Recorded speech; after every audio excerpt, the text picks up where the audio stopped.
The group chat had been quiet for most of the year. I should have taken that as peace. But no, early November, and there it was again. A photo of last year's turkey, followed by a message from my mother. Thanksgiving is around the corner. Merwin, your usual magic in the kitchen, please. No question mark. No, would you be up for it this year? Just an expectation baked into tradition, like it was my job. Before I could even finish the message, Adrian chimed in, sending a link to some gourmet cornbread stuffing recipe with his usual note. Would love this on the table. I doubt he's ever peeled garlic. I read their words twice. Not a single acknowledgement that I might have plans, or a life, or fatigue. That's the thing about being reliable. People stop treating it like a virtue and start treating it like furniture. I closed the chat and stared at my coffee, warm, bitter, a little burnt. Fitting. Sometimes, I thought, the quietest roles are the heaviest, and that silence was starting to feel heavy in all the wrong ways. A few days passed, and I nearly forgot about it until the box arrived at my door. Neatly wrapped in deep brown paper, tied with gold ribbon. I recognized my sister's handwriting right away. Happy birthday! Open me! Inside, a copper pan set that looked like it belonged in a Food Network studio. High-end, heavy, expensive. The card read, because no one sautés like you do. Love, the family. I stared at it for a long time. It wasn't a gift. It was a baton. The kitchen torch passed down again without my consent. I didn't feel celebrated. I felt summoned. They didn't buy me this to honor me, I thought. They bought it to lock me back in the kitchen. A quote from a podcast slipped back into my mind. Sometimes love is disguised as leverage. I sat down on the floor, the open box beside me. My fingers brushed over the polished handle of one of the pans. It gleamed in the late afternoon sun like it knew what it was, a pretty shackle, and I hadn't even replied to the group chat yet. Packing takes less time when you already know the layout of the house. The aprons are always folded in the same drawer. The prep knives still sit in the same magnetic strip. I could walk through that kitchen blindfolded.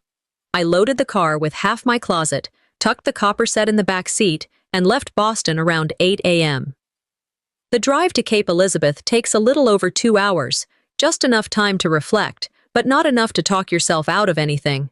The closer I got, the more my stomach knotted. I wasn't sure if it was dread or conditioning. Years of this. One Thanksgiving, Adrian had shown up late with a bottle of wine he probably hadn't even bought himself. Mom greeted him like a soldier returning from war. You made it. Look at you.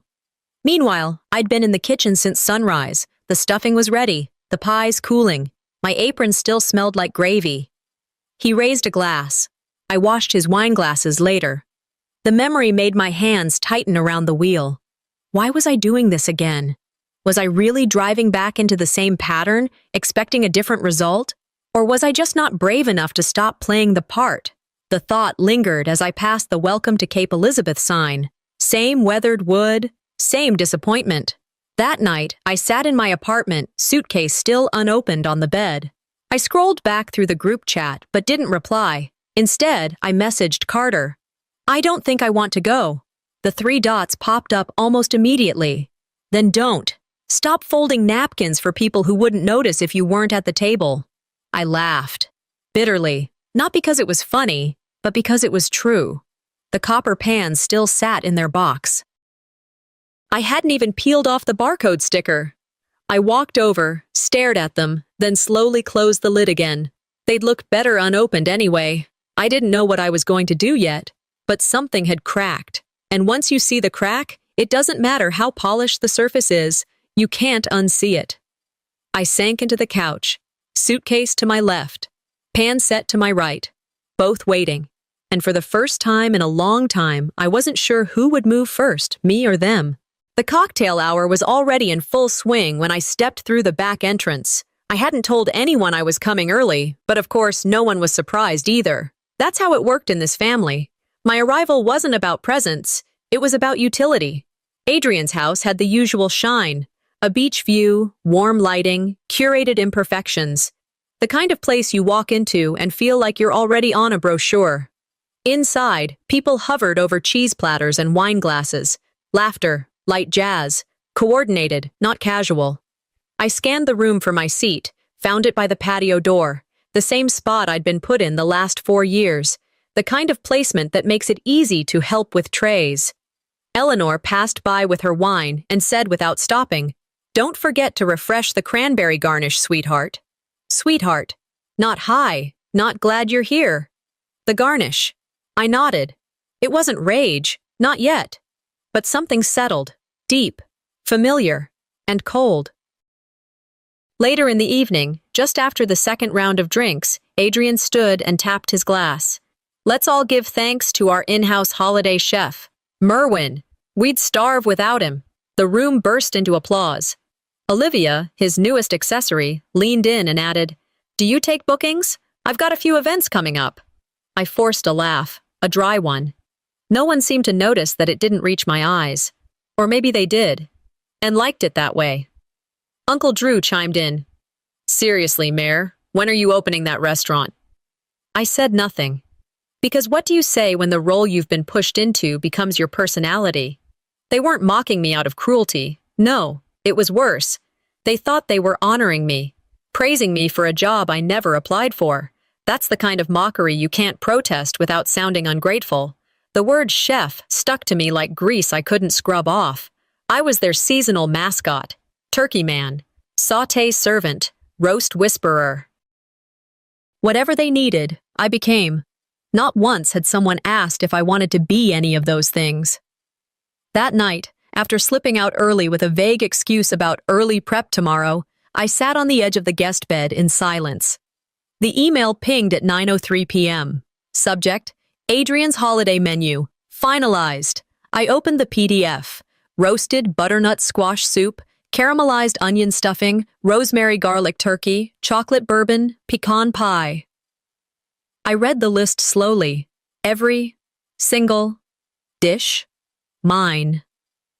Adrian had slapped his name across my work like a greasy signature on a forged canvas. At the bottom, he'd added, "Suggested wine pairings," like a cherry on a stolen cake. Eleanor's message followed below. "We're so proud of Adrian for continuing family tradition." Family tradition. I'd cooked that exact meal, dish by dish, for the past 7 Thanksgivings. No mention of me, no tag, no thanks, no trace. My fingers hovered over the reply button. A reply that would have been short, precise. Cutting, but calm. Instead, I closed the laptop, not out of cowardice, out of clarity. Back in the bedroom, I sat in the dark. The ceiling fan hummed like background static to a life I wasn't living. The laughter downstairs filtered through the vents, Adrian's laugh, sharp and eager. A reminder that the show was still running. And I was just a crew member who'd wandered off set. Carter's text from last week flashed in my head. "Stop folding napkins for people who wouldn't notice if you weren't at the table." I repeated it, out loud this time, not as a joke, not even as a thought, as a fact. Then I whispered something else, just 3 words. "What if I—" The sentence didn't finish itself, didn't have to, because the possibility of vanishing, of choosing to be absent, was finally real. And for the first time in my life, it didn't scare me. It excited me. I woke early, the kind of early where the house still held its breath. Before anyone moved, before anyone laughed or complained or clinked dishes loud enough to remind me where I was. There was a small stack of albums on the side table in the living room, leather-bound, with gold lettering. Mom's tradition. Every year, she printed a fresh Thanksgiving album, photos from last year's gathering, curated like we were a family that remembered everyone. I opened the top one, page after page of smiling faces. Adrian, of course, front and center in almost every shot. Becca's kids in matching sweaters. My mother beside the turkey, holding a carving knife like a queen with her scepter. Olivia, already in the family shots like she'd been born into the bloodline. Then I found myself, not my face, just the back of my head in one photo, reaching for a bowl. My hand, mid-wipe, in another, clearing a dish off the table. No captions mentioned me. I was in the room, in the house, probably sweating over the stove, but not in the memory. I remembered thinking something dumb last year while folding napkins, something like, At least this will be captured. At least I'll be part of it this time. They remembered the cranberry sauce, but forgot who made it. I closed the album carefully. Too carefully, maybe. Like if I let it snap shut, it would hurt louder. The sun was barely up. I didn't feel tired anymore, just hollow. I placed the album back exactly where I found it, spine aligned, as if nothing had happened. By afternoon, the house was buzzing again. Adrian gathered everyone in the living room. "Annual recap time," he said, like a showman introducing his own highlight reel. He connected his phone to the TV. A slick video started playing, stock music, color grading, flashy transitions, his speaking gig clips, Olivia's Vineyard weekend, the kids' Halloween costumes. Laughter bubbled up around me, nods of approval. My mother wiped away tears when Adrian's speech at some fundraising gala played. "He's such a leader," she whispered. There were moments I recognized. I had been there, physically, but the scenes were trimmed, sped up, cropped. Like the editor, Adrian, obviously, had shaved me off the frame like an unwanted crust. Adrian chuckled. "Had to trim it for time, bro. Nothing personal." I smiled, just the corners of my mouth. Inside, though, I felt something settle, quiet and final. You can't trim someone who was never centered in the first place. It wasn't the edit, it was the history. I thought back, years of albums, recaps, retrospectives, always the background, always the helper. It wasn't hate. It was something worse, disinterest dressed as civility. Function, not family. A quote Carter once told me came up from memory. "If you're always behind the camera, don't be surprised when you're not in the film."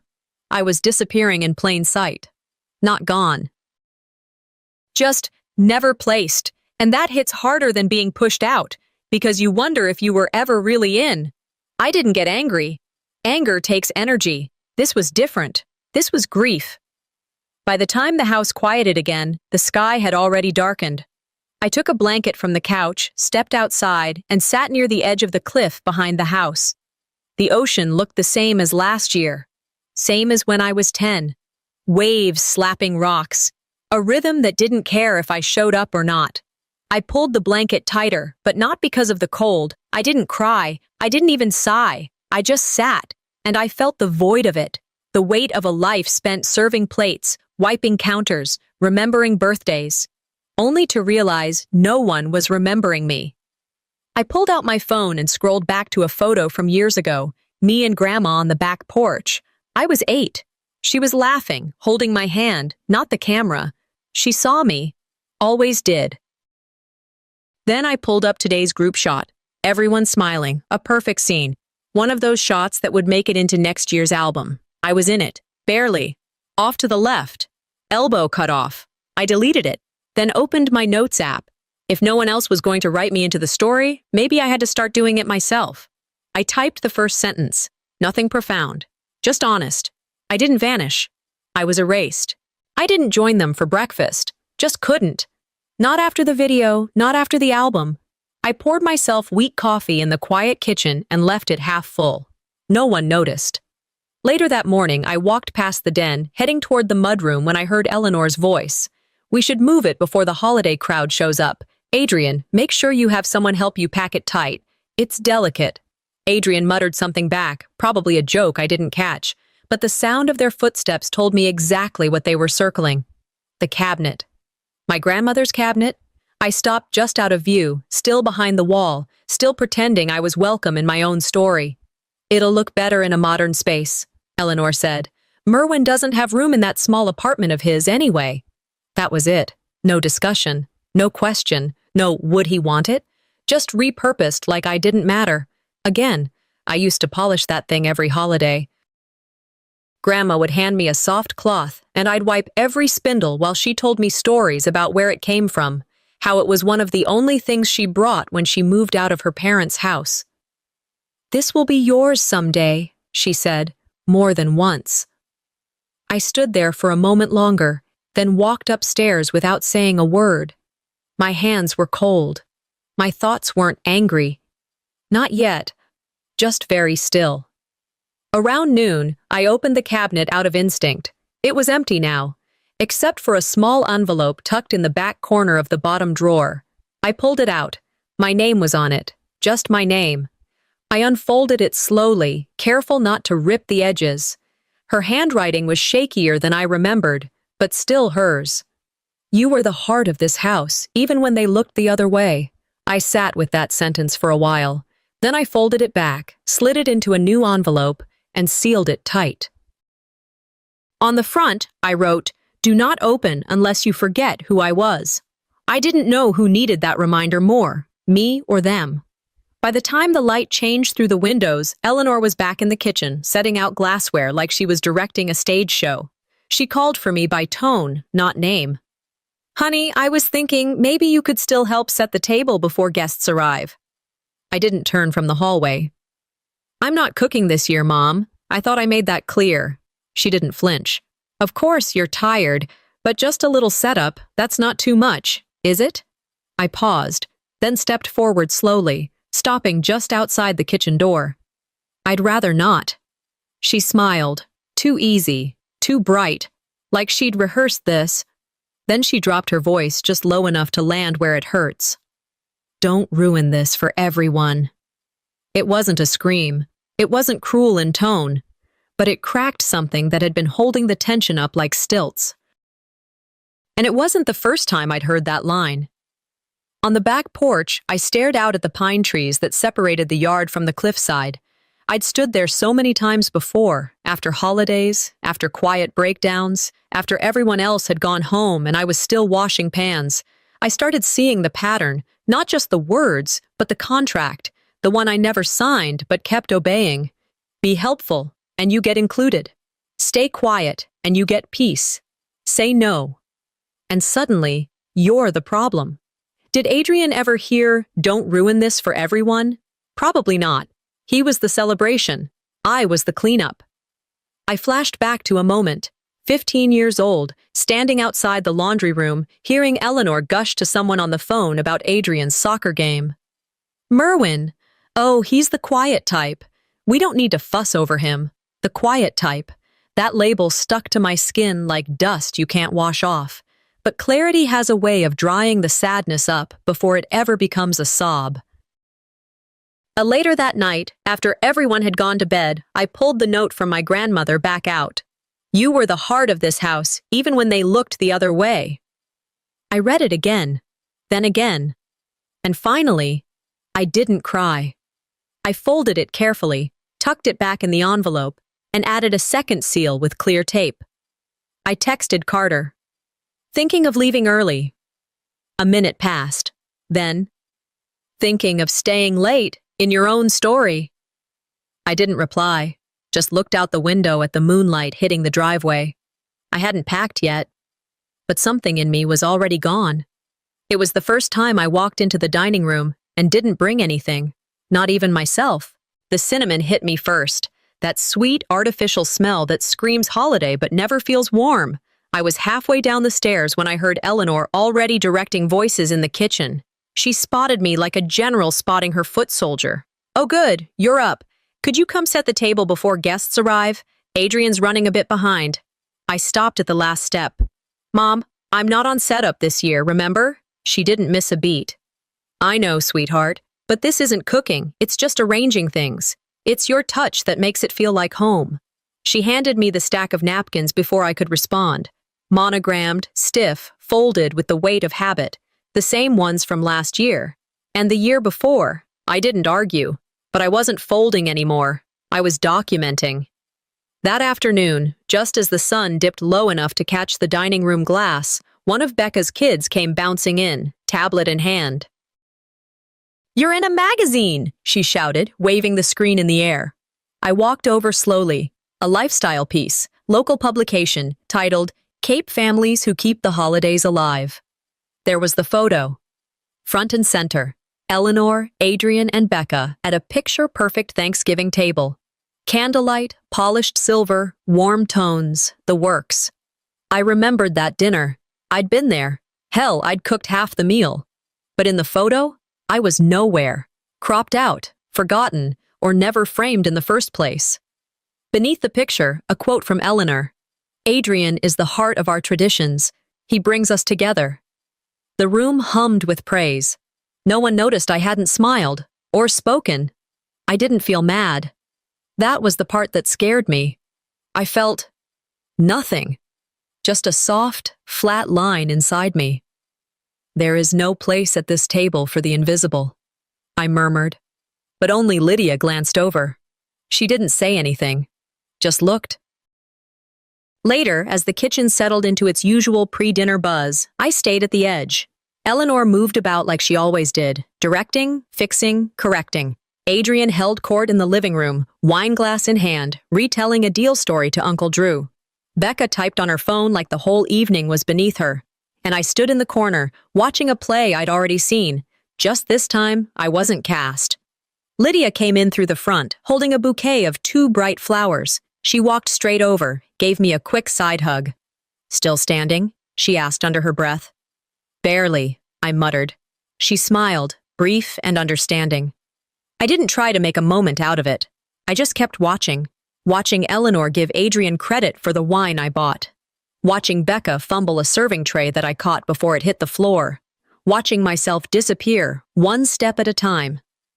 Before bed, I passed through the living room and saw Mom's iPad on the armrest of the couch. Still open to the magazine article. The screen hadn't even gone to sleep. I picked it up, read the quote again. "Adrian is the heart of our traditions." I stared at the words for what felt like 10 full breaths. Then I clicked share, hovered over the contact list, and stopped. Closed the screen, drafted a text to Carter instead. "I think I'm done." It didn't take long.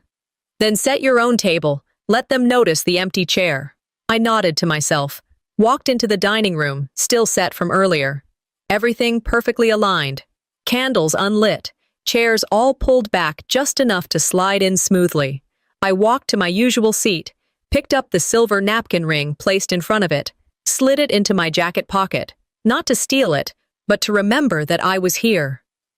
You don't owe loyalty to a script that erases you, and tomorrow, if the table was still full, it would be full without me. The house was quiet, but it wasn't still. It was the kind of quiet that waits, like something coiled and breathless. Thanksgiving morning. Eleanor was already in the dining room, fussing over details that no one but her would ever notice. Knife angles, charger plate alignment, napkin folds that felt more ceremonial than functional. I hovered just outside the archway, watching. Every place setting had a name card, elegant cursive, gold trim. Every seat but mine. I stepped closer, slowly. "Mom?" I asked, not accusing, just tired. "Where's mine?" She glanced up, unbothered. "Oh, well, you're always back and forth anyway. It didn't make sense to place you." I didn't say anything. Didn't need to. The air tightened around my chest in that way it does when you're not shocked anymore, just finished. I turned, walked out the front door, and kept walking past the cars, down the driveway, and through the backyard trail toward the beach. No one followed. The wind was biting near the water, but I welcomed it. It gave me something to feel. I pulled out my phone and dialed Carter. He picked up on the second ring. I didn't even say hello, just started talking. They didn't give me a seat. They gave me a tray. He let me finish. Then, silence. Followed by, "You're not invisible, Merwin. You're just surrounded by people who like you that way." It hit harder than it should have, because it was too true to argue with. He didn't stop. "And if you keep showing up, they'll keep handing you trays." I didn't cry, not even close, but something inside me sank, quiet and deep. I looked out at the cold waves, let his words sink in until they stopped echoing. We hung up. No goodbye. I didn't need one. I had clarity. I walked back up just before noon. The living room buzzed with shallow noise. Adrian had taken over the cocktail station. Rowan, his daughter, stood beside him, handing out garnishes like a junior hostess. She turned to me, bright-eyed and oblivious. "Daddy says you cook because you don't have a family to take care of like him." It landed with a thud. Innocent, honest, brutal. The room chuckled around her. Eleanor let out a soft, amused sigh. Adrian didn't correct her. I didn't react, Not right away. I just nodded, placed the empty glass I was holding on the nearest table, and walked upstairs. Steady, silent. In the guest bathroom, I locked the door, leaned on the sink, stared into the mirror. I wasn't angry. I wasn't crying. But my reflection looked like a ghost trying to remember what it used to be. Not even children see me as a whole person. That thought stung more than anything they'd said all week. By evening, the sun dipped, casting long shadows through the windows. The dining room sat like a shrine, untouched, glowing under the chandelier Eleanor insisted be cleaned every year by me.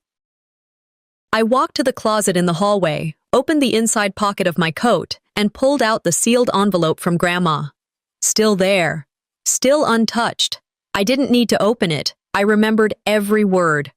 I slipped it back into the pocket, but this time, with intention, not to protect it, to carry it. This wasn't about the seat anymore. It was about what I wouldn't carry into tomorrow. I went into my room, pulled out my laptop, and started searching flights. Nothing traditional, nothing public. I didn't want to be tracked, asked, or begged. I booked a private one-way helicopter. Departure, 3:15 p.m. tomorrow. Not because I was running away, but because I'd decided where I would land. The dinner started without me, just as I knew it would.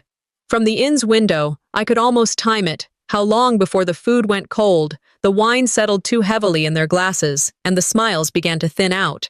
Traditions only run deep if the person keeping them alive shows up. This year, I didn't. I imagined the room, the chairs all filled, except for mine, the one closest to the kitchen door, the one easiest to get in and out of without interrupting the real conversation. And then it came.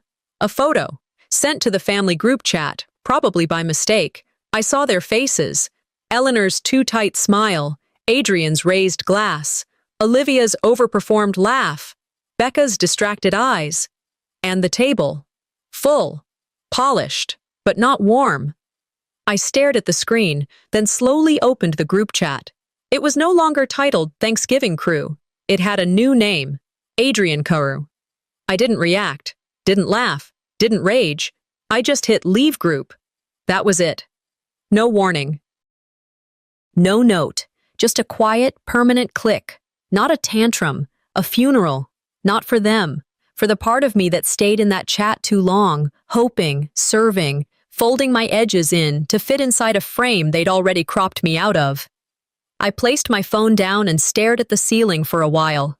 It didn't feel like rebellion. It felt like truth. Later that night, I sat on the edge of the guest bed at the inn, writing in my notes app. Not for anyone else, not to post or send, just for me. You didn't lose me, you just never invited the version of me that didn't serve. I read it once, then again, and saved it without editing. How long had I played the part out of guilt? Not love, not loyalty, just some twisted sense of usefulness I inherited and never questioned. They didn't hate me. They just never made space for me. And maybe that was worse. I remembered Carter's text from a few days back. If you keep showing up, they'll keep handing you trays. I smiled. Just slightly, not with bitterness, with freedom. Thanksgiving morning felt like a breaking. That evening felt like a burial. By morning, there was only silence. No texts, no missed calls, no guilt. I opened Instagram out of habit. Adrian had posted a photo, the same dinner table, same people, different caption. Thankful for those who show up. It was so perfectly calculated it almost made me laugh, but I didn't. Then I saw Lydia's comment underneath. Some absences are louder than applause. I didn't like it right away. I waited a few minutes, then quietly tapped the heart. Didn't reply. Didn't need to.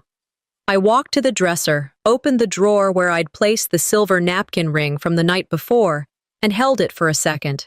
It wasn't heavy, just familiar. I placed it gently on the wood surface, not this year. The clinking of silverware echoed more than usual. There was a lull after every fake laugh, every forced comment. The table looked full, but the air felt half empty.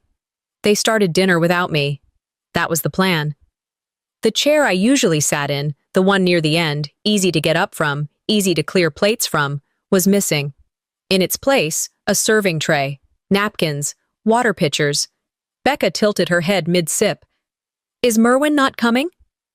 Eleanor didn't look up. He's making his choice. Everyone nodded like that line meant something deep. Adrian reached for the carving knife.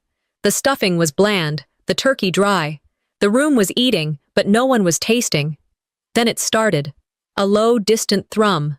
Rhythmic. Not a car. Not wind. Adrian looked up first, squinting. Is that? Olivia walked toward the window, squinting. You've got to be kidding me. The sound grew closer, louder. The silverware on the table rattled. Everyone moved toward the windows like moths drawn to static. Outside, the helicopter descended onto the lawn, slow, deliberate, unapologetic. I stepped out, dressed in nothing formal, just clean lines, dark coat, unbothered hair. I wasn't here to attend. I was here to interrupt. The blade slowed but didn't stop.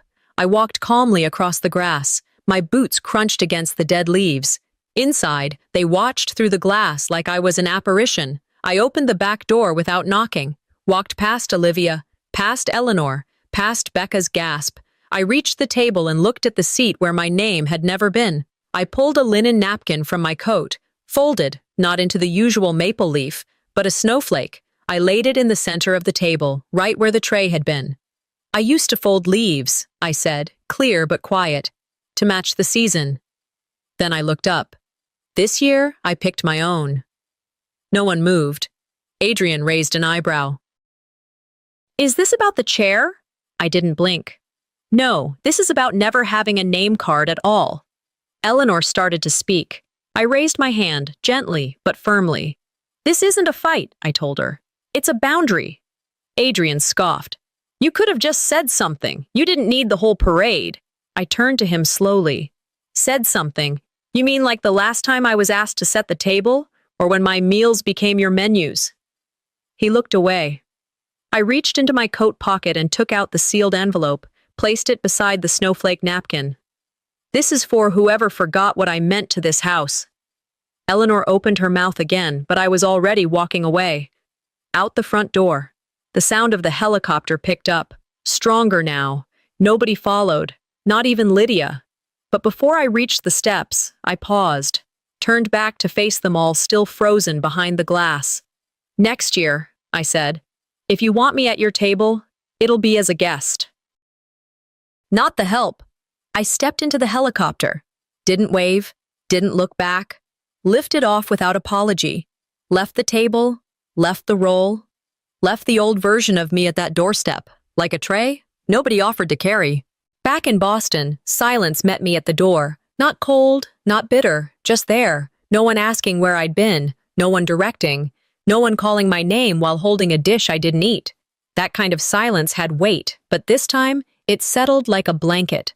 I unpacked slower than usual, not dragging, just present. Every shirt I folded reminded me I had a choice in being here, that I returned not to retreat, but to reclaim. The copper pans were still in the box, unopened. I didn't move them, just let them stay buried behind the vacuum and the holiday lights I hadn't strung in years.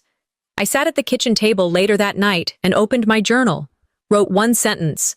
Silence isn't empty. Sometimes it's where I live best. A week passed, without much notice. The first snowfall dusted the windows. The world felt stiller. Then came the text. Christmas is at our place again. Could you come early to help prep? Adrian has meetings. No, hello. No, how are you? Just the usual muscle memory of entitlement, typed out like a recipe they assumed I still followed. I didn't reply.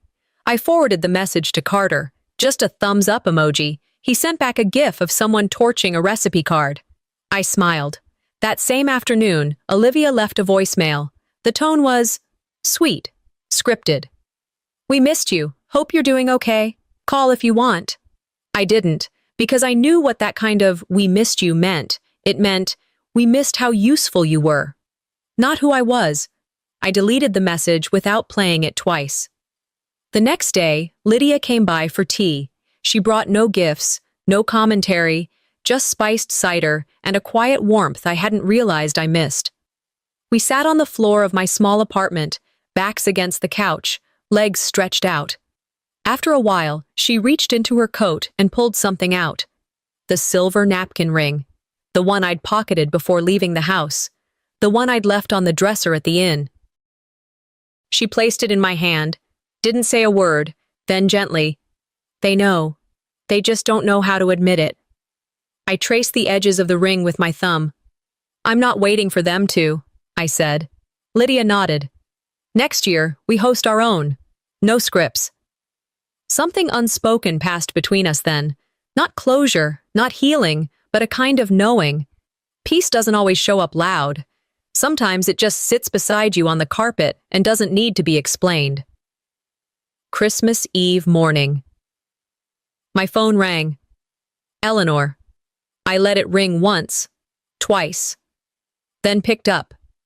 She asked how I was, how the weather was in Boston. Small talk meant to stretch the silence. Then she got to it. "We'd still like you here. You don't have to cook. Just be with us." I breathed in slowly. "You say that," I replied, "but the table still has my place set in the kitchen."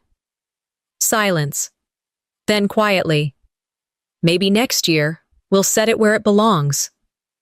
I didn't smile, but I didn't flinch either.